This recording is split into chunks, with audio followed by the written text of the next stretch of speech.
همه رفتن. آره رفتن. اون چی بود من دیدم شاهمیر؟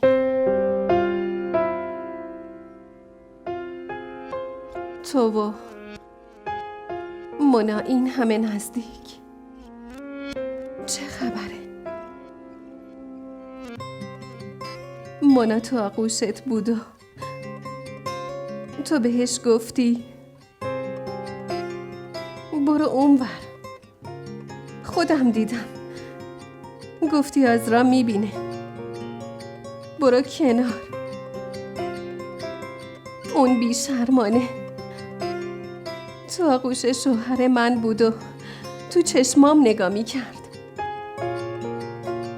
ببین دکتر گفته نباید زیاد حرف بزنی، استراحت کن.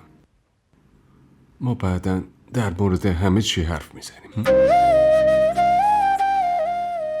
داره دروغ میگه شاهمیر.